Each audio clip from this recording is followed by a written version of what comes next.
I was apprenticed to the sea when I was 12 years old, and I have encountered a great deal of rough weather, both literal and metaphorical. It has always been my opinion since I first possessed such a thing as an opinion, that the man who knows only one subject is next tiresome to the man who knows no subject. Therefore, in the course of my life I have taught myself whatever I could, and although I am not an educated man, I am able, I am thankful to say, to have an intelligent interest in most things. A person might suppose, from reading the above, that I am in the habit of holding forth about number one.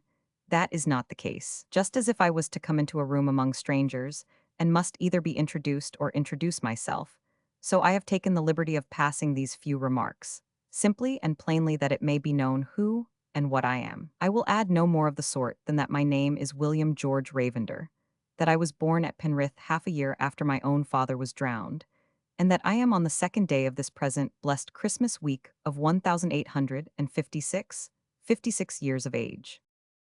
When the rumor first went flying up and down that there was gold in California, which, as most people know, was before it was discovered in the British colony of Australia, I was in the West Indies, trading among the islands. Being in command and likewise part owner of a smart schooner, I had my work cut out for me, and I was doing it.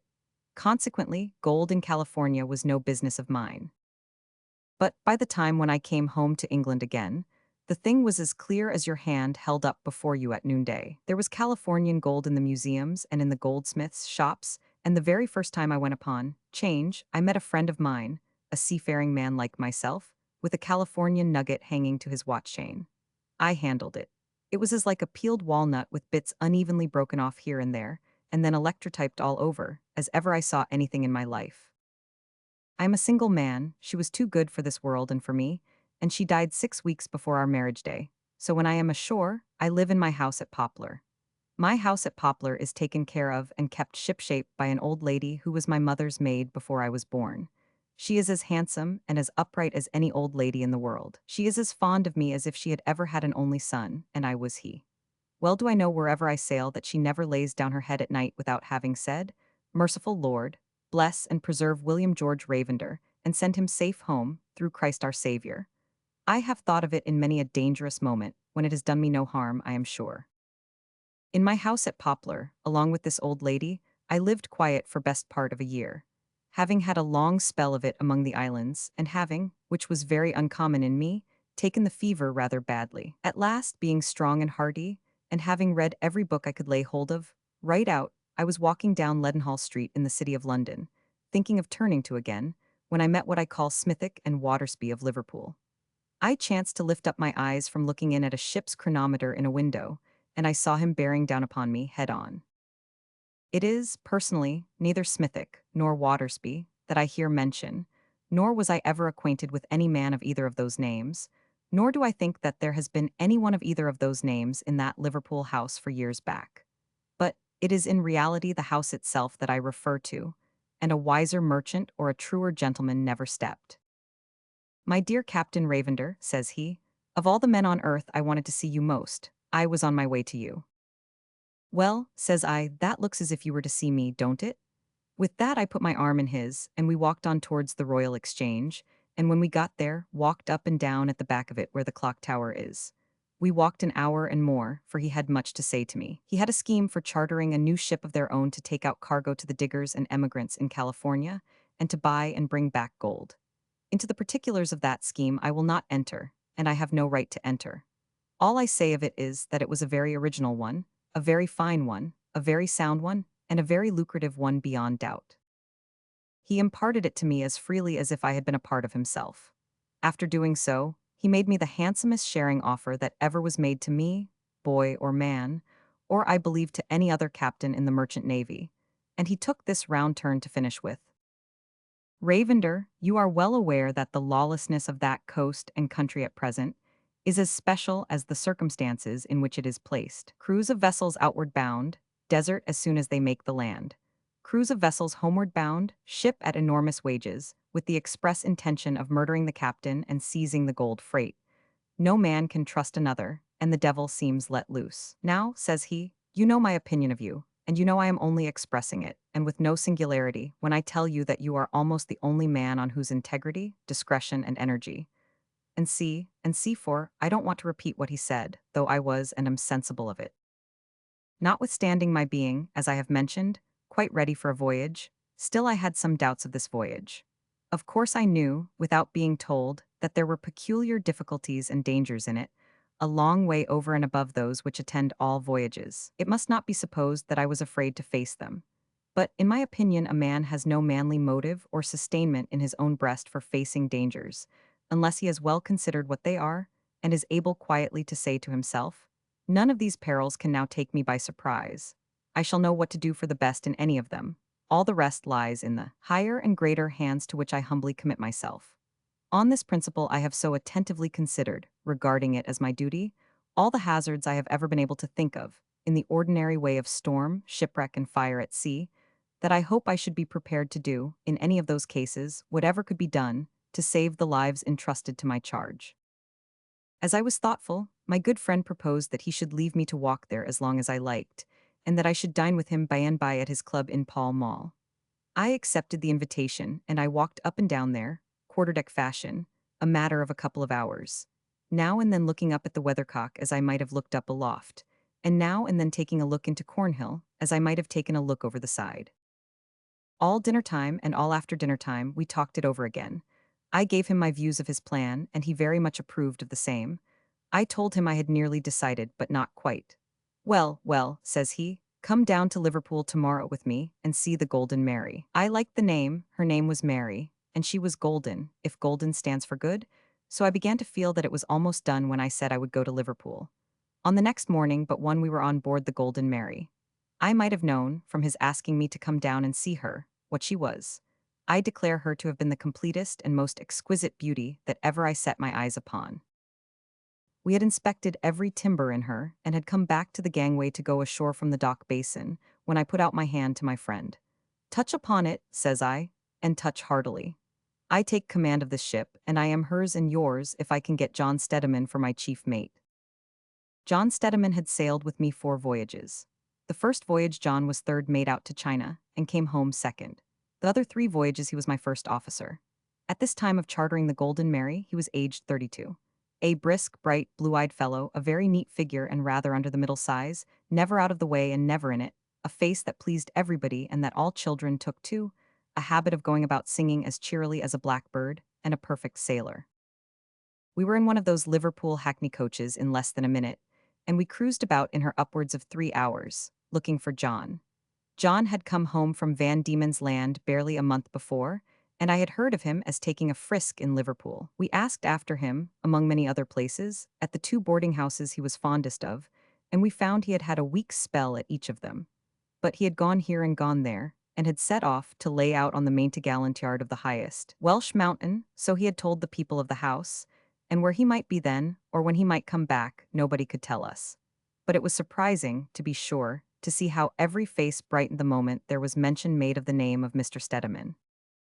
We were taken aback at meeting with no better luck, and we had wore ship and put her head for my friends, when as we were jogging through the streets, I clapped my eyes on John himself coming out of a toy shop. He was carrying a little boy, and conducting 2 uncommon pretty women to their coach, and he told me afterwards that he had never in his life seen one of the 3 before, but that he was so taken with them, on looking in at the toy shop, while they were buying the child a cranky Noah's Ark, very much down by the head, that he had gone in and asked the lady's permission to treat him to a tolerably correct cutter there was in the window, in order that such a handsome boy might not grow up with a lubberly idea of naval architecture.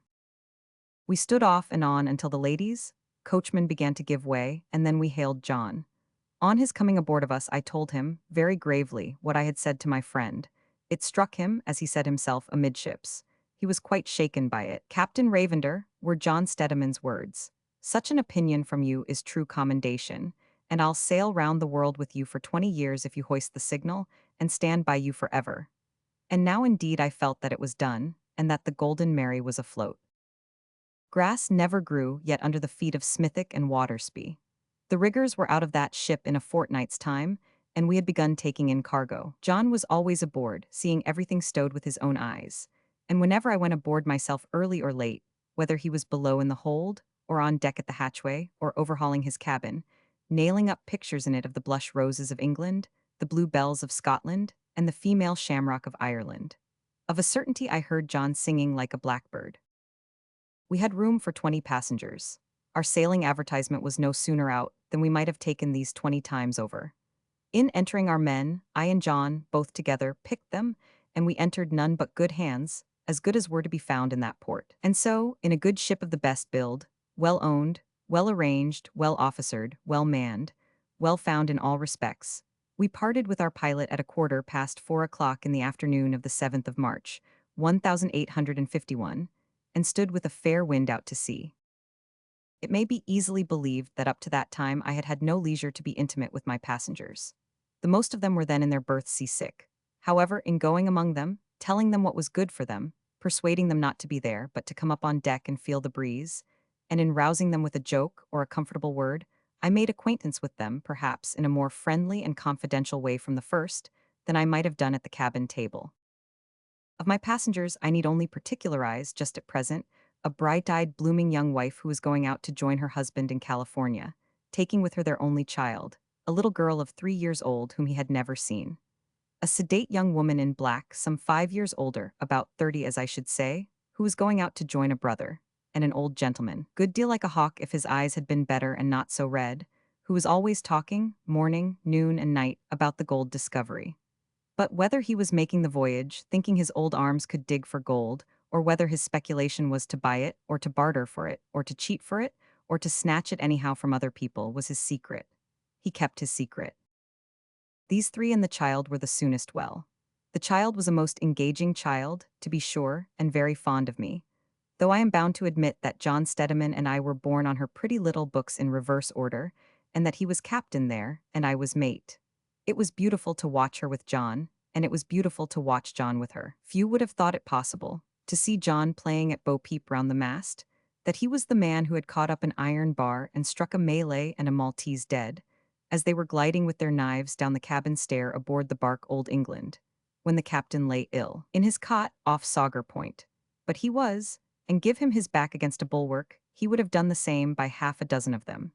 The name of the young mother was Mrs. Atherfield, the name of the young lady in black was Miss Coleshaw, and the name of the old gentleman was Mr. Rarks. As the child had a quantity of shining fair hair, clustering in curls all about her face, and as her name was Lucy, Stedman gave her the name of the Golden Lucy.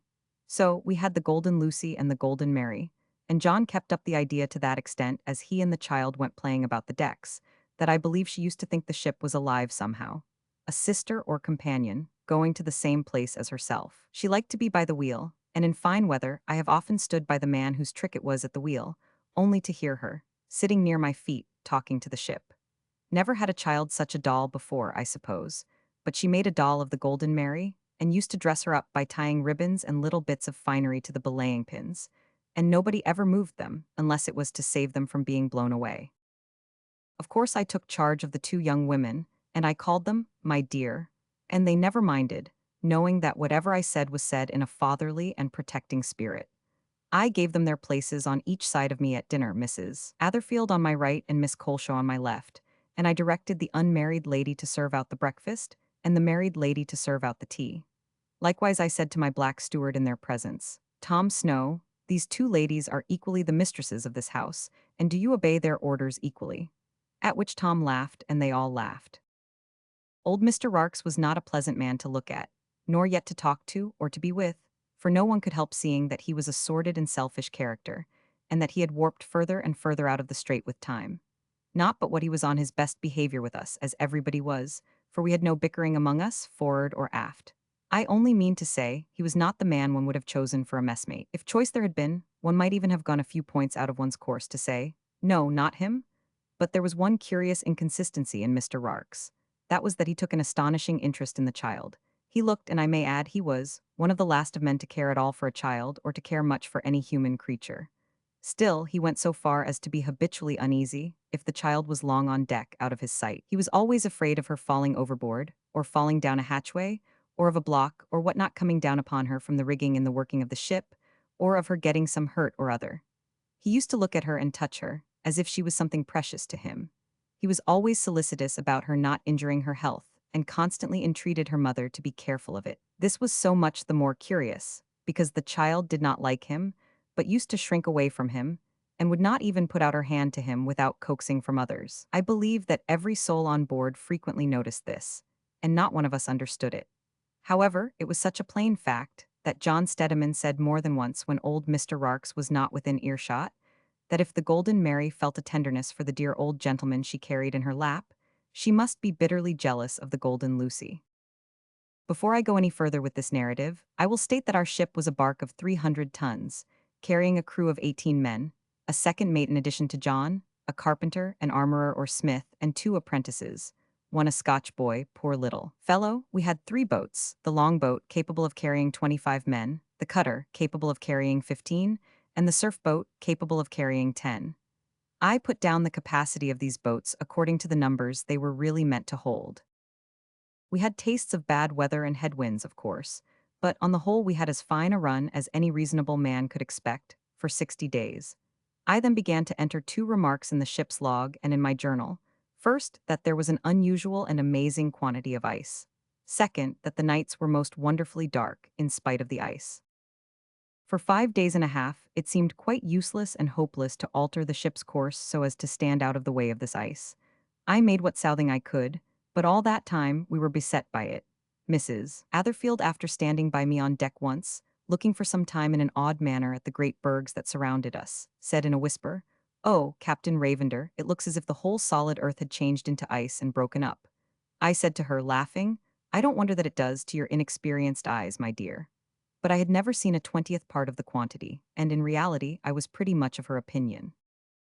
However, at 2 p.m. on the afternoon of the 6th day, that is to say, when we were 66 days out, John Steadiman, who had gone aloft, sang out from the top that the sea was clear ahead. Before 4 p.m., a strong breeze springing up right astern, we were in open water at sunset. The breeze then freshening into half a gale of wind, and the Golden Mary being a very fast sailer, we went before the wind merrily all night. I had thought it impossible that it could be darker than it had been, until the sun, moon, and stars should fall out of the heavens, and time should be destroyed. But it had been next to light in comparison with what it was now. The darkness was so profound that looking into it was painful and oppressive, like looking, without a ray of light, into a dense black bandage put as close before the eyes as it could be, without touching them. I doubled the lookout, and John and I stood in the bow side by side, never leaving it all night. Yet I should no more have known that he was near me when he was silent, without putting out my arm and touching him, than I should if he had turned in and been fast asleep below. We were not so much looking out, all of us, as listening to the utmost, both with our eyes and ears. Next day I found that the mercury in the barometer, which had risen steadily since we cleared the ice, remained steady. I had had very good observations, with now and then the interruption of a day or so since our departure. I got the sun at noon and found that we were in lat. 58 degrees S long, 60 degrees W off New South Shetland, in the neighborhood of Cape Horn. We were 67 days out that day. The ship's reckoning was accurately worked and made up. The ship did her duty admirably, all on board were well, and all hands were as smart, efficient, and contented as it was possible to be. When the night came on again as dark as before, it was the 8th night I had been on deck. Nor had I taken more than a very little sleep in the daytime, my station being always near the helm, and often at it, while we were among the ice. Few but those who have tried it can imagine the difficulty and pain of only keeping the eyes open, physically open, under such circumstances, in such darkness. They get struck by the darkness and blinded by the darkness. They make patterns in it and they flash in it as if they had gone out of your head to look at you. On the turn of midnight, John Steadiman, who was alert and fresh, for I had always made him turn in by day, said to me, "Captain Ravender, I entreat of you to go below. I am sure you can hardly stand and your voice is getting weak, sir. Go below and take a little rest. I'll call you if a block chafes." I said to John in answer, "Well, well, John, let us wait till the turn of 1 o'clock before we talk about that." I had just had one of the ship's lanterns held up that I might see how the night went by my watch, and it was then 20 minutes after 12. At 5 minutes before 1, John sang out to the boy to bring the lantern again, and when I told him once more what the time was, entreated and prayed of me to go below. "Captain Ravender," says he, "all's well. We can't afford to have you laid up for a single hour, and I respectfully and earnestly beg of you to go below." The end of it was that I agreed to do so, on the understanding that if I failed to come up of my own accord within 3 hours, I was to be punctually called. Having settled that, I left John in charge. but I called him to me once afterwards to ask him a question. I had been to look at the barometer, and had seen the mercury still perfectly steady, and had come up the companion again to take a last look about me, if I can use such a word in reference to such darkness, when I thought that the waves, as the Golden Mary parted them and shook them off, had a hollow sound in them, something that I fancied was a rather unusual reverberation. I was standing by the quarterdeck rail on the starboard side when I called John aft to me and bade him listen. He did so with the greatest attention. Turning to me, he then said, "Rely upon it, Captain Ravender, you have been without rest too long, and the novelty is only in the state of your sense of hearing." I thought so too by that time, and I think so now, though I can never know for absolute certain in this world whether it was or not. When I left John Steadiman in charge, the ship was still going at a great rate through the water. The wind still blew right astern. Though she was making great way, she was under shortened sail, and had no more than she could easily carry. All was snug, and nothing complained. There was a pretty sea running, but not a very high sea neither, nor at all a confused one. I turned in, as we seamen say, all standing. The meaning of that is, I did not pull my clothes off, no, not even so much as my coat, though I did my shoes, for my feet were badly swelled with the deck. There was a little swing lamp alight in my cabin. I thought, as I looked at it before shutting my eyes, that I was so tired of darkness, and troubled by darkness, that I could have gone to sleep best in the midst of a million of flaming gaslights. That was the last thought I had before I went off, except the prevailing thought that I should not be able to get to sleep at all. I dreamed that I was back at Penrith again, and was trying to get round the church, which had altered its shape very much since I last saw it, and was cloven all down the middle of the steeple in a most singular manner. Why I wanted to get round the church I don't know, but I was as anxious to do it as if my life depended on it. Indeed, I believe it did in the dream. For all that, I could not get round the church. I was still trying, when I came against it with a violent shock, and was flung out of my cot against the ship's side. Shrieks and a terrific outcry struck me far harder than the bruising timbers, and amidst sounds of grinding and crashing, and a heavy rushing and breaking of water, sounds I understood too well, I made my way on deck. It was not an easy thing to do, for the ship heeled over frightfully, and was beating in a furious manner. I could not see the men as I went forward, but I could hear that they were hauling in sail in disorder. I had my trumpet in my hand, and after directing and encouraging them in this till it was done, I hailed first John Steadiman, and then my second mate, Mr. William Rams. Both answered clearly and steadily. Now, I had practiced them and all my crew, as I have ever made it a custom to practice all who sail with me, to take certain stations and wait my orders, in case of any unexpected crisis. When my voice was heard hailing, and their voices were heard answering, I was aware, through all the noises of the ship and sea, and all the crying of the passengers below, that there was a pause. "Are you ready, Rames?" "Aye, aye, sir." "Then light up, for God's sake." In a moment he and another were burning blue lights, and the ship and all on board seemed to be enclosed in a mist of light under a great black dome. The light shone up so high that I could see the huge iceberg upon which we had struck, cloven at the top and down the middle, exactly like Penrith Church in my dream. At the same moment I could see the watch last relieved, crowding up and down on deck. I could see Mrs. Atherfield and Miss Coleshaw thrown about on the top of the companion as they struggled to bring the child up from below. I could see that the masts were going with the shock and the beating of the ship.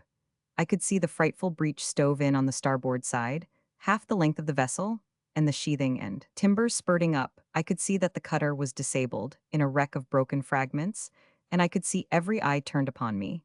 It is my belief that if there had been 10,000 eyes there, I should have seen them all with their different looks. And all this in a moment. But you must consider what a moment. I saw the men, as they looked at me, fall towards their appointed stations, like good men and true. If she had not righted, they could have done very little there or anywhere but die. Not that it is little for a man to die at his post. I mean they could have done nothing to save the passengers and themselves. Happily, however, the violence of the shock with which we had so determinedly borne down direct on that fatal iceberg, as if it had been our destination instead of our destruction, had so smashed and pounded the ship that she got off in the same instant and righted. I did not want the carpenter to tell me she was filling and going down. I could see and hear that. I gave Rams the word to lower the longboat and the surf boat, and I myself told off the men for each duty. Not one hung back or came before the other. I now whispered to John Steadiman, "John, I stand at the gangway here to see every soul on board safe over the side. You shall have the next post of honor, and shall be the last but one to leave the ship. Bring up the passengers and range them behind me, and put what provision and water you can got at in the boats. Cast your eye forward, John, and you'll see you have not a moment to lose. My noble fellows got the boats over the side as orderly as I ever saw boats lowered with any sea running, and when they were launched, 2 or 3 of the nearest men in them as they held on, rising and falling with the swell, called out, looking up at me, Captain Ravender, if anything goes wrong with us and you are saved, remember we stood by you.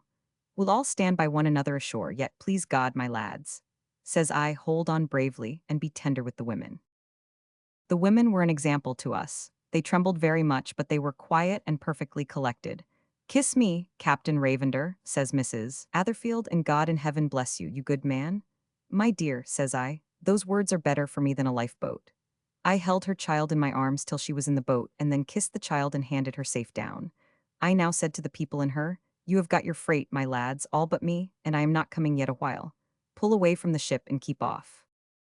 That was the longboat.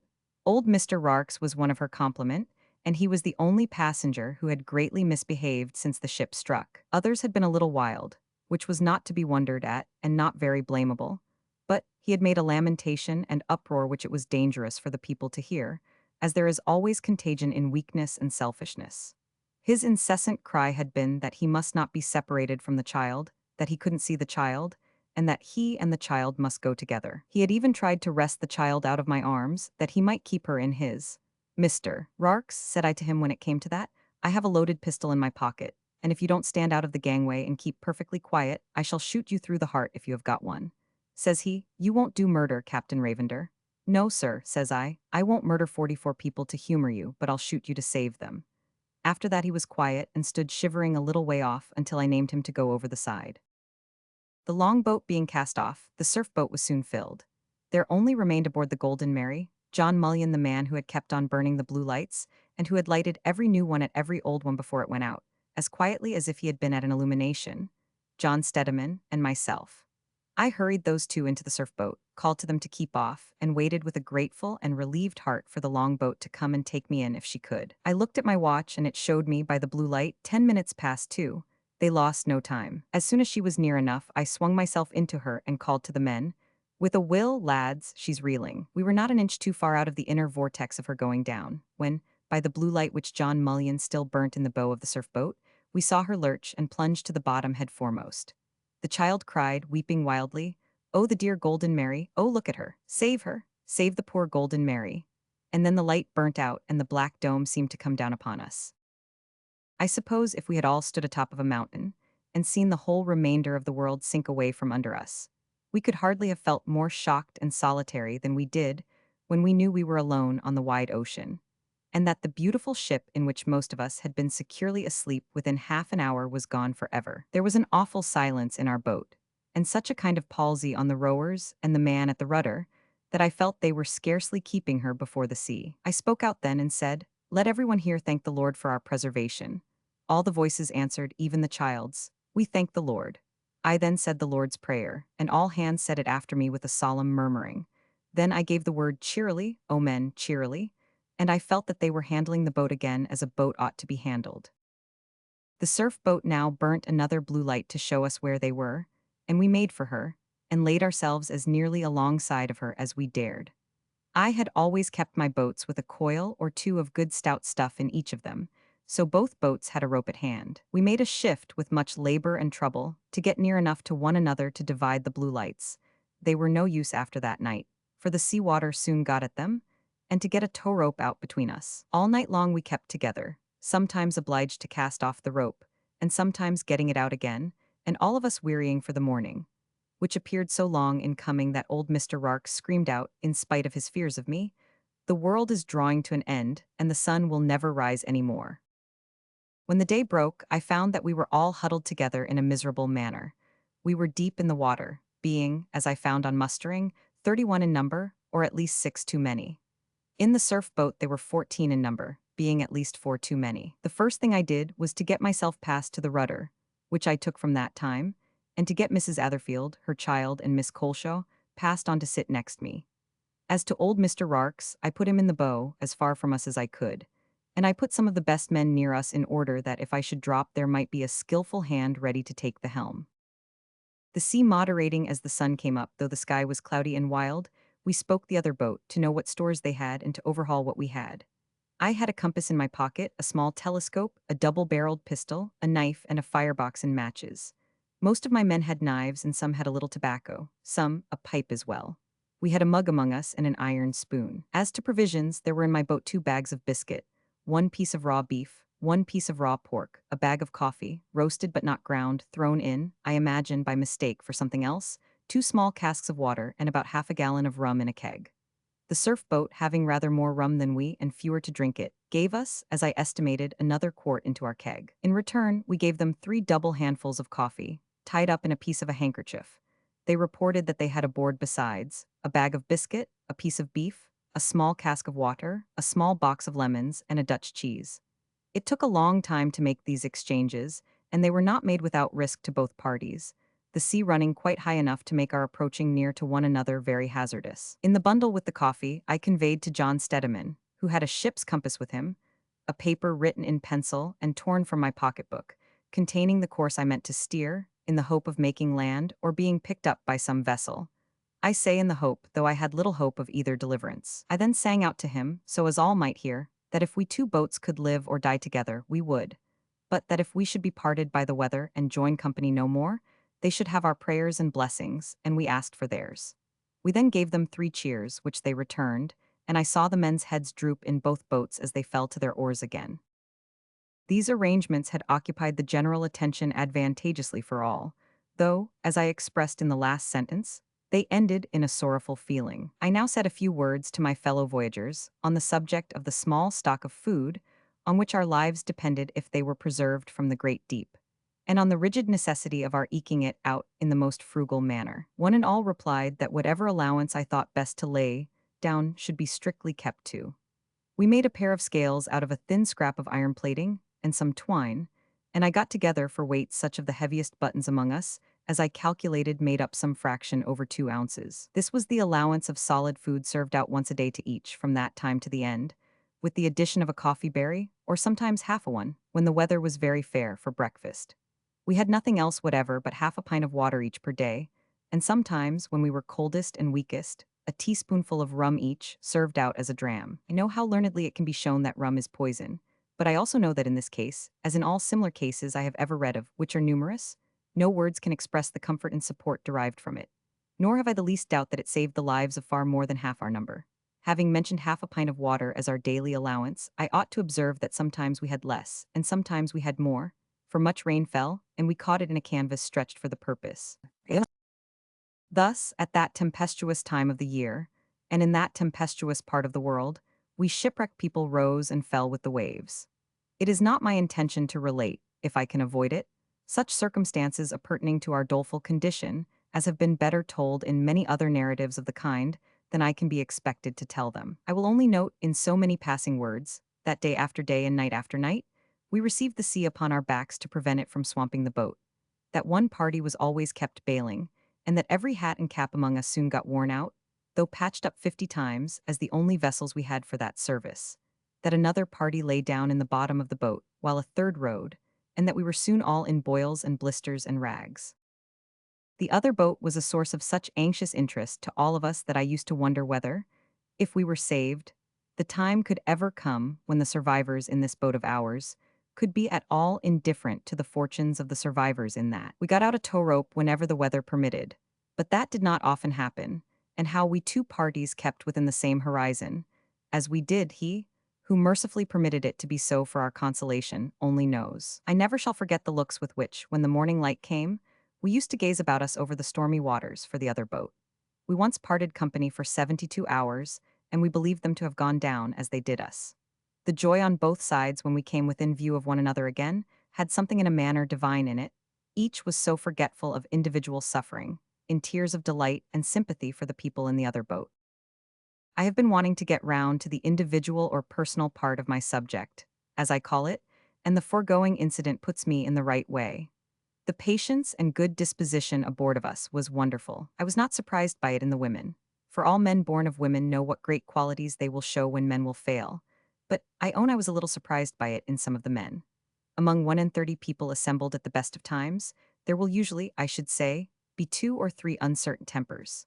I knew that I had more than one rough temper with me among my own people, for I had chosen those for the longboat that I might have them under my eye. But they softened under their misery, and were as considerate of the ladies, and as compassionate of the child, as the best among us, or among men, they could not have been more so. I heard scarcely any complaining. The party lying down would moan a good deal in their sleep, and I would often notice a man.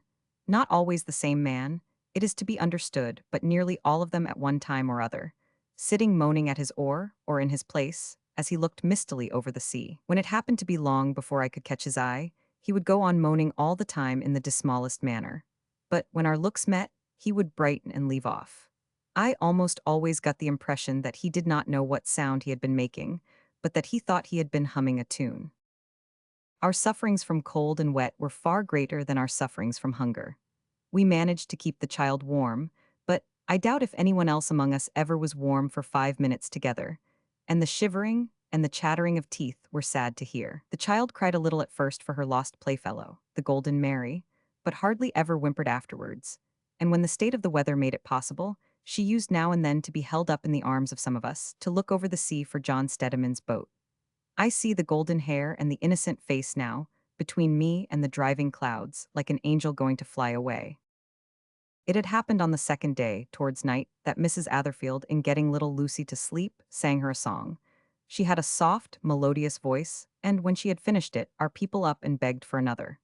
She sang them another, and after it had fallen dark ended with the evening hymn. From that time, whenever anything could be heard above the sea and wind, and while she had any voice left, nothing would serve the people but that she should sing at sunset.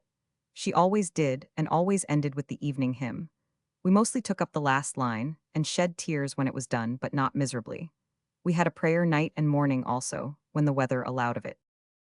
12 nights and 11 days we had been driving in the boat, when old Mr. Rarks began to be delirious, and to cry out to me to throw the gold overboard or it would sink us, and we should all be lost.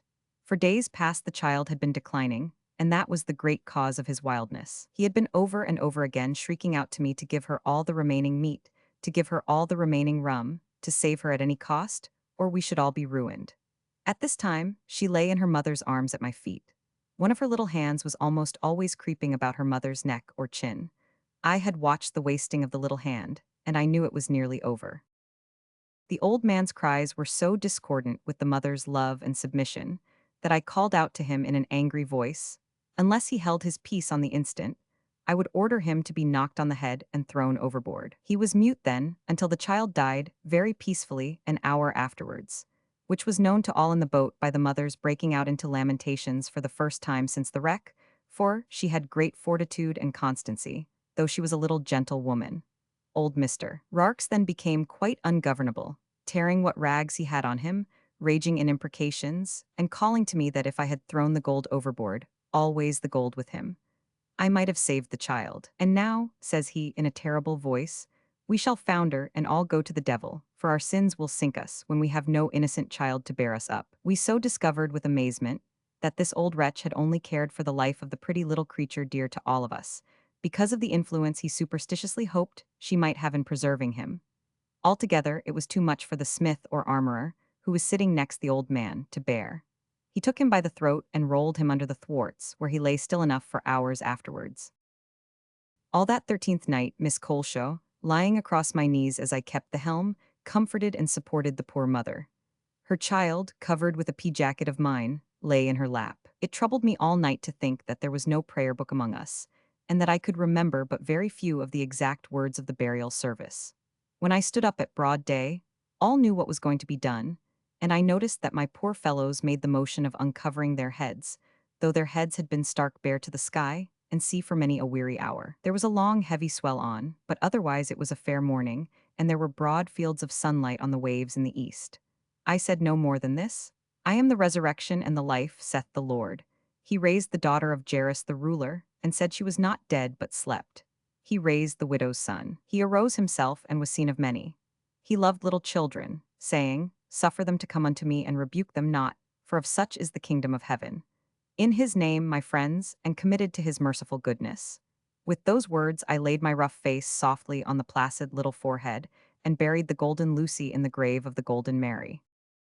Having had it on my mind to relate the end of this dear little child, I have omitted something from its exact place, which I will supply here. It will come quite as well here as anywhere else.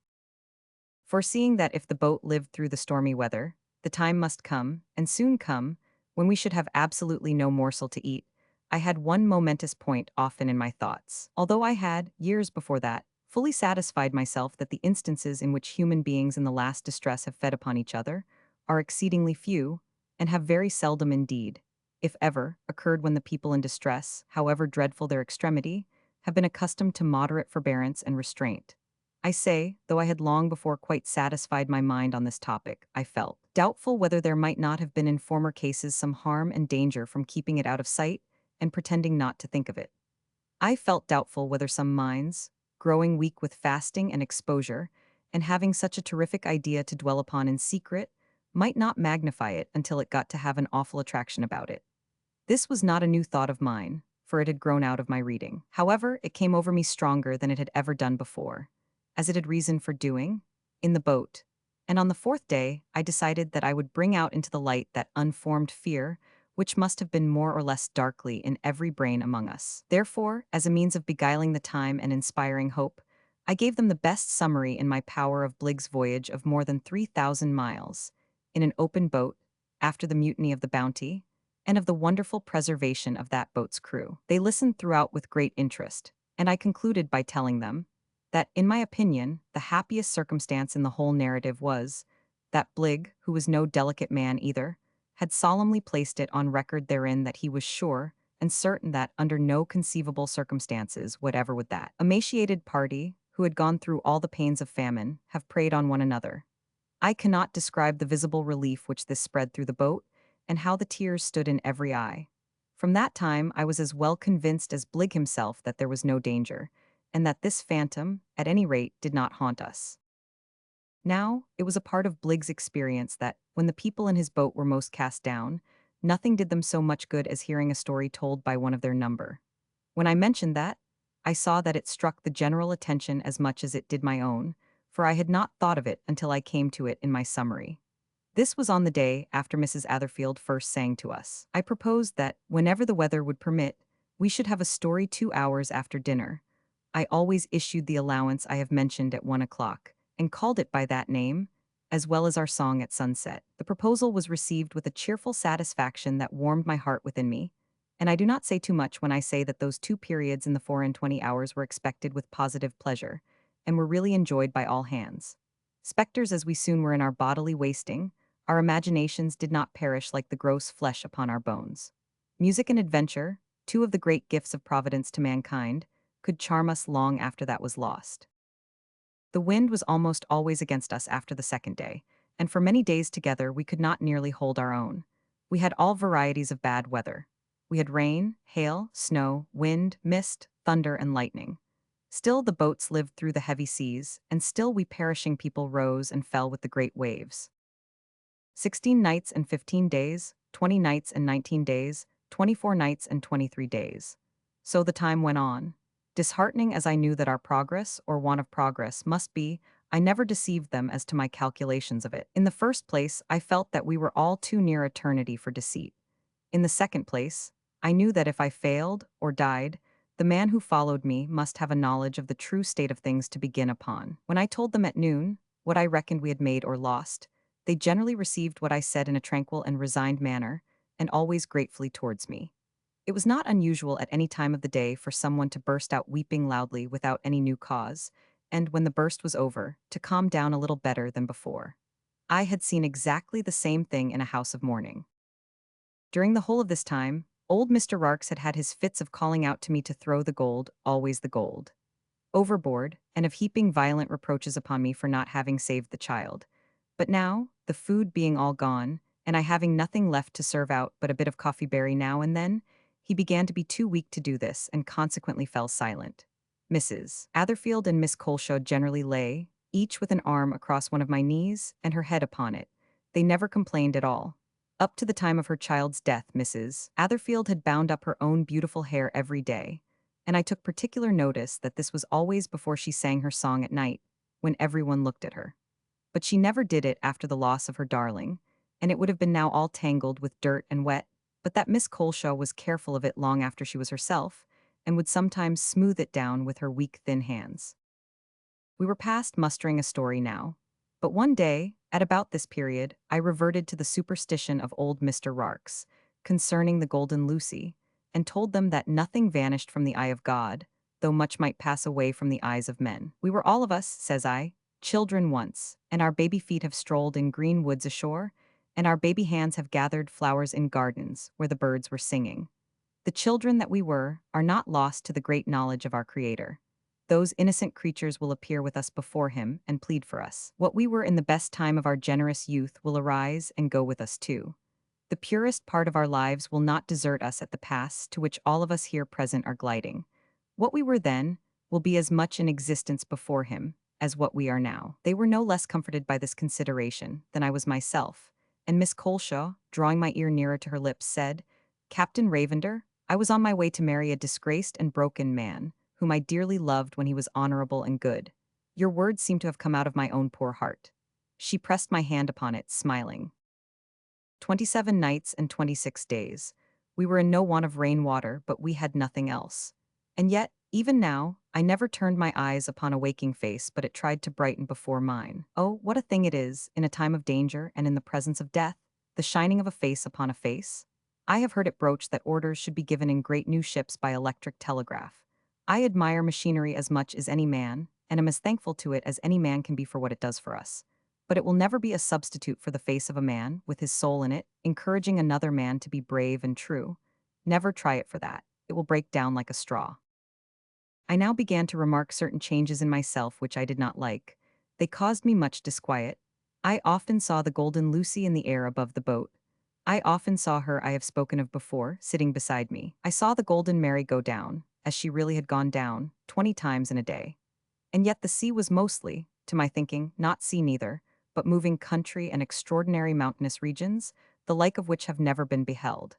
I felt it time to leave my last words regarding John Steadiman, in case any lips should last out to repeat them to any living ears. I said that John had told me, as he had on deck, that he had sung out breakers ahead, the instant they were audible, and had tried to wear ship, but she struck before it could be done.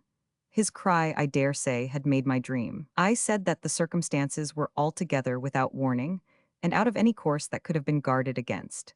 That the same loss would have happened if I had been in charge, and that John was not to blame, but from first to last had done his duty nobly, like the man he was. I tried to write it down in my pocketbook, but could make no words, though I knew what the words were that I wanted to make. When it had come to that, her hands, though she was dead so long, laid me down gently in the bottom of the boat, and she and the Golden Lucy swung me to sleep. All that follows was written by John Steadiman, chief mate.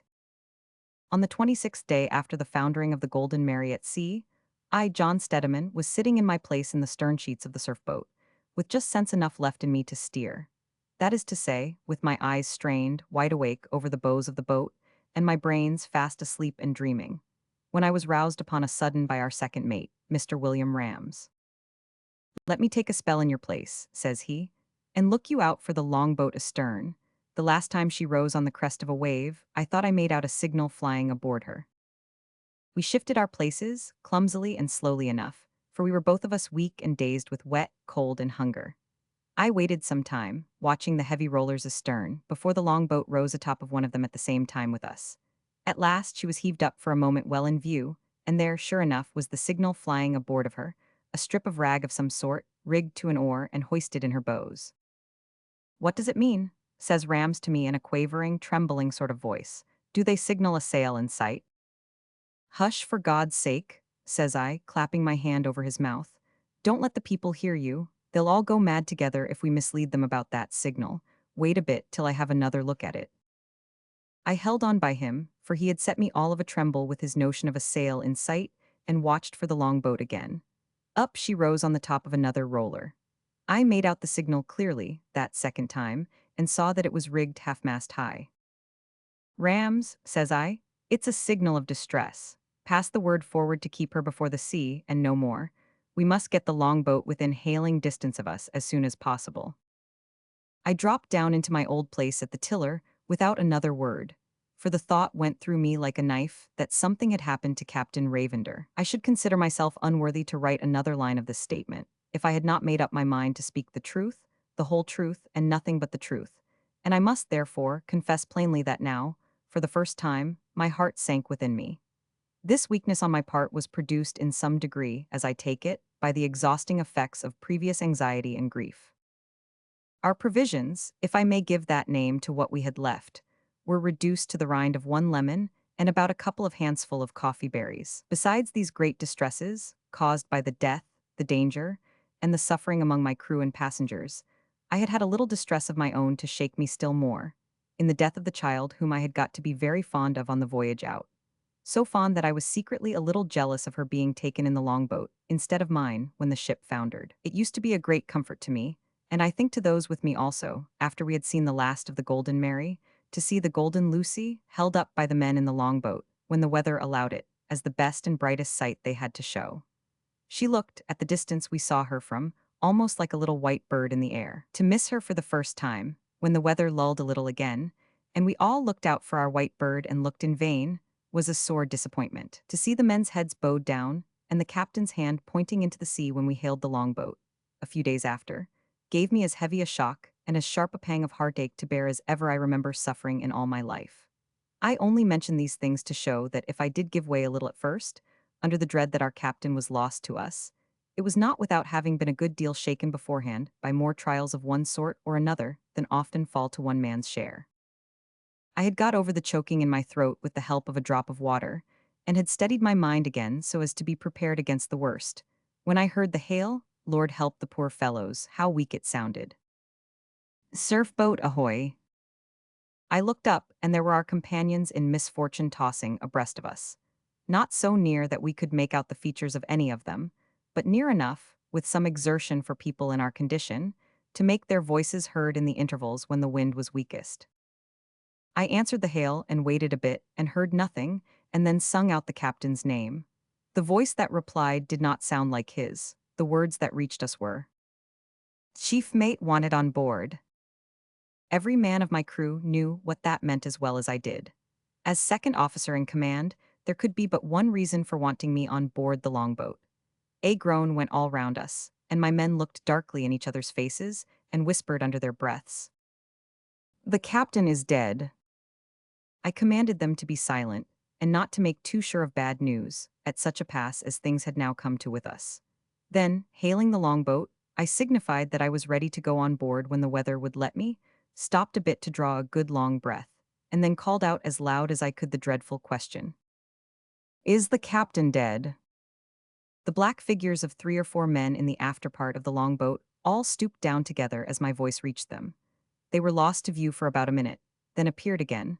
One man among them was held up on his feet by the rest, and he hailed back the blessed words, "A very faint hope went a very long way with people in our desperate situation? Not yet." The relief felt by me, and by all with me, when we knew that our captain, though unfitted for duty, was not lost to us. It is not in words, at least, not in such words as a man like me can command to express. I did my best to cheer the men by telling them what a good sign it was that we were not as badly off yet as we had feared, and then communicated what instructions I had to give to William Rams, who was to be left in command in my place when I took charge of the longboat. After that, there was nothing to be done, but to wait for the chance of the wind dropping at sunset and the sea going down afterwards, so as to enable our weak crews to lay the 2 boats alongside of each other, without undue risk, or, to put it plainer, without saddling ourselves with the necessity for any extraordinary exertion of strength or skill. Both the one and the other had now been starved out of us for days and days together. At sunset the wind suddenly dropped, but the sea, which had been running high for so long a time past, took hours after that before it showed any signs of getting to rest. The moon was shining, the sky was wonderfully clear, and it could not have been, according to my calculations, far off midnight, when the long, slow, regular swell of the calming ocean fairly set in, and I took the responsibility of lessening the distance between the longboat and ourselves. It was, I dare say, a delusion of mine, but I thought I had never seen the moon shine so white and ghastly anywhere, either on sea or on land, as she shone that night while we were approaching our companions in misery, when there was not much more than a boat's length between us, and the white light streamed cold and clear over all our faces. Both crews rested on their oars with one great shudder, and stared over the gunwale of either boat, panic-stricken at the first sight of each other. "Any lives lost among you?" I asked, in the midst of that frightful silence. The men in the longboat huddled together like sheep at the sound of my voice. "None yet but the child, thanks be to God," answered one among them. And at the sound of his voice, all my men shrank together like the men in the longboat. I was afraid to let the horror produced by our first meeting at close quarters, after the dreadful changes that wet, cold, and famine had produced, last one moment longer than could be helped. So, without giving time for any more questions and answers, I commanded the men to lay the two boats close alongside of each other. When I rose up and committed the tiller to the hands of Rams, all my poor fellows raised their white faces imploringly to mine. "Don't leave us, sir," they said, "don't leave us." "I leave you," says I, "under the command and the guidance of Mr. William Rams, as good a sailor as I am, and as trusty and kind a man as ever stepped. Do your duty by him, as you have done it by me, and remember to the last that while there is life there is hope. God bless and help you all." With those words I collected what strength I had left and caught at two arms that were held out to me, and so got from the stern sheets of one boat into the stern sheets of the other. "Mind where you step, sir," whispered one of the men who had helped me into the longboat. I looked down as he spoke. Three figures were huddled up below me, with the moonshine falling on them in ragged streaks through the gaps between the men standing or sitting above them. The first face I made out was the face of Miss Coleshaw. Her eyes were wide open and fixed on me. She seemed still to keep her senses, and, by the alternate parting and closing of her lips, to be trying to speak, but I could not hear that she uttered a single word. On her shoulder rested the head of Mrs. Atherfield. The mother of our poor little golden Lucy must, I think, have been dreaming of the child she had lost. For there was a faint smile just ruffling the white stillness of her face. When I first saw it turned upward, with peaceful closed eyes towards the heavens. From her I looked down a little, and there, with his head on her lap and with one of her hands resting tenderly on his cheek, there lay the captain, to whose help and guidance, up to this miserable time, we had never looked in vain, there, worn out at last in our service, and for our sakes lay the best and bravest man of all our company. I stole my hand in gently through his clothes and laid it on his heart, and felt a little feeble warmth over it, though my cold, dulled touch could not detect even the faintest beating. The two men in the stern sheets with me, noticing what I was doing, knowing I loved him like a brother, and seeing, I suppose, more distress in my face than I myself was conscious of its showing, lost command over themselves altogether, and burst into a piteous moaning, sobbing lamentation over him. One of the two drew aside a jacket from his feet, and showed me that they were bare, except where a wet, ragged strip of stocking still clung to one of them. When the ship struck the iceberg, he had run on deck, leaving his shoes in his cabin. All through the voyage in the boat his feet had been unprotected, and not a soul had discovered it until he dropped. As long as he could keep his eyes open, the very look of them had cheered the men, and comforted and upheld the women. Not one living creature in the boat, with any sense about him, but had felt the good influence of that brave man in one way or another. Not one but had heard him, over and over again, give the credit to others which was due only to himself, praising this man for patience, and thanking that man for help, when the patience and the help had really and truly, as to the best part of both, come only from him. All this, and much more, I heard pouring confusedly from the men's lips while they crouched down, sobbing and crying over their commander, and wrapping the jacket as warmly and tenderly as they could over his cold feet.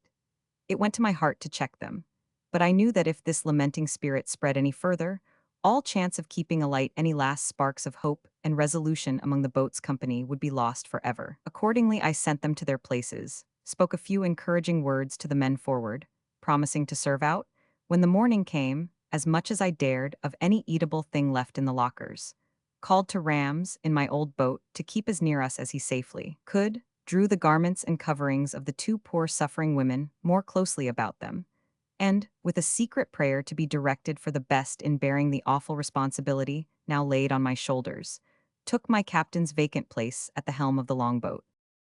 This, as well as I can tell it, is the full and true account of how I came to be placed in charge of the lost passengers and crew of the Golden Mary, on the morning of the 27th day after the ship struck the iceberg and foundered at sea.